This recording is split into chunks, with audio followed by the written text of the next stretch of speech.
Everyone, today we talk about Apple stock, and is Apple stock a buy at $168 per share. On Friday, had a pretty bad day. Went down massive. A lot of the news kind of recently is due to pretty much a lot of the suppliers coming out and saying that they're cutting the guidance because of a a company that orders a lot of parts isn't ordering as much, which was Apple, but in terms of not saying Apple, they kind of just said a company. The biggest one for that one was Cirrus Logic. Cirrus Logic cut the guidance by nearly a quarter, and because basically 90% of Cirrus Logic's revenue comes from Apple parts, and they're saying that they're cutting the guidance because they're not getting as many orders, pretty much confirms that iPhone sales aren't going to be as good going forward. Another thing as well is that we did notice this in the last earnings report, and one of the really interesting things is that the actual price of the average selling iPhone was a lot higher than expected. I think it came in $200 more than what it was. So that was a good thing to see, but the actual unit sales were actually decreasing was a little bit of a worrying sign. We'll talk about this in a little bit. But we're going to talk about if Apple stock is a buy at this price. I'm going to say some things for it, a few things for against it, and then I'll kind of go through my opinion overall of what I would recommend for you to do in this position. Like I say, guys, this is only my opinion. Always make your own opinion up. Don't listen to one person and go, that's what I believe on Apple stock. Do your own research as well, because you'll find yourself disagreeing with a few people when they say things when you do, which is a good sign that you've got good knowledge on that subject. Is Apple stock a buy at 168? So we'll start off with the pros, the good reasons why you would buy Apple at this price.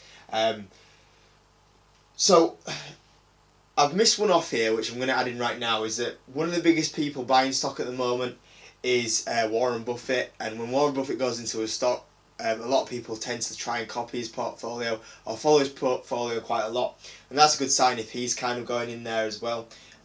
Probably the best investor ever to live. So that's one thing to just remember. And also Apple do have a good share buyback program as well, so that's something to keep in mind. But obviously the great balance sheet, Apple's balance sheet, if you've never looked into it, go on to Yahoo Finance, go on the financial page and have a look at all that. It's got a great balance sheet, so much cash, great management. Obviously Tim Cook's done a good job since I think it was 2013. Potentially not developed loads of big new products, which they haven't done as much. I think the last big product that was a bit of a hit was the Apple Watch side of it. The service side of it is pretty good as well, but we've not seen anything really take over that iPhone, which kind of still makes like 67% of the revenue. But I would say overall really good management of the company. Increased dividend. Because of this balance sheet, we're going to see Apple increase the dividend going forward to do something with that spare cash.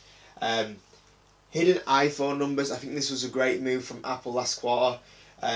From now on, Apple, when they report earnings, are going to hide the iPhone numbers. So previously what they've done is they've always gone, this is kind of like the iPhone numbers which were sold, and this was what was expected. But from now on, we'll probably see the iPhone numbers decrease, and people will go, wait, your iPhone numbers are going down, or you're missing targets. So they've kind of countered what I said earlier about the iPhone slowing down by doing that, and then just reporting EPS and revenue, which is really good. They already started doing that with the Apple Watch because they were starting to put that under other.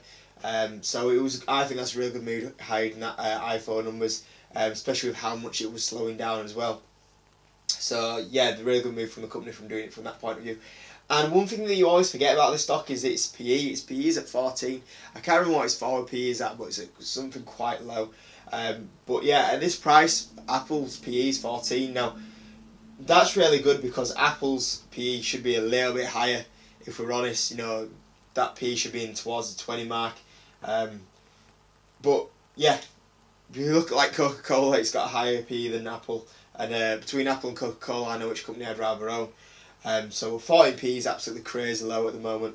And we're going to go through a couple of negative stuff. So, even though Apple has a great balance sheet, it doesn't buy companies out. which is it seems very scared to buy companies out, which is a shame because there's some companies out there which Apple could buy. I noticed rumours about the other day about Apple going out and buying Tesla. I don't believe that will happen. If it does, it'll be massive. But I don't believe it'll happen. I don't think Apple is wanting to buy the companies out for some reason. But if I were them, I would definitely pick up a few companies and try expand themselves. There's a lot of companies that could work in their favour which they haven't done. So you look at Amazon, Microsoft, Adobe, they're all buying companies out, but Apple hasn't, which is a bit of a shame. I'd like them to at some point, but I just don't think they will. iPhone sales are slowing. I think this is always a big problem. iPhone is a big part of Apple's revenue. It's what brings the most money in, and they're slowing down.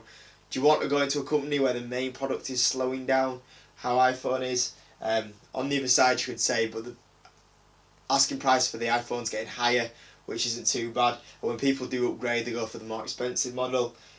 Still a strong icon in that area, even with all the competition that's going in there. So that's something to be careful of. The revenue is slowing down. That's one thing to watch. Going forward from 2019 to 2020, on this channel we're a long-term hold. We talk about holding stocks for the long term, and the revenue is growing at now 4.3%. So Apple is not a double-digit growth company compared to a company like Microsoft, Adobe. Them companies are still growing at double-digit growth. For Apple, they're not. Kind of like the revenue side of it has gone down quite a bit, but it's still not a bad growth. If we're honest, 4.3 isn't bad. And obviously the big one that I think is going to affect the stock very much in the short term. Like I say, it's very hard to predict stock movements, short term. But unless some news comes out, something amazing. Last time it was news of Warren Buffett buying so many shares. That pushed the stock up quite a lot. I recovered from the last kind of dip. But unless some amazing news comes out, I kind of see it staying where it is for the moment because we've got the pressure of the China trade war and tariffs going on. I think we'll find out more about that in April 2019. So I think a few people might be just standing off the stock until about February 2019 before making moves into Apple. But overall, my kind of opinion, it's a tough one. A lot of people are really bullish on Apple, and I'm kind of like, I'm not bullish on Apple. I think it's a good company. I think if you were to have it in your portfolio, it's a good position to have in your portfolio. I just believe there's potentially better stocks out there. I think it comes down to how much of a mindset you've got as an investor. If you're looking at a safe company that's going to give you a decent return, more than likely will outperform the S&P, then these guys will, I believe. But I think there's other stocks that are growing at a bigger revenue that will outperform Apple going forward in the next few years. Apple overall hasn't done too amazing, apart from the 2017. It hasn't done amazing. It's had a few good years, a couple of bad years, not massive returns. And like I said, it's a tricky one. Like, I would say, you know what, if you had money on the side, you wanted an easy investment, you want a little bit of a return in a safe company that's going to increase the dividend, then these guys are the ones to invest in.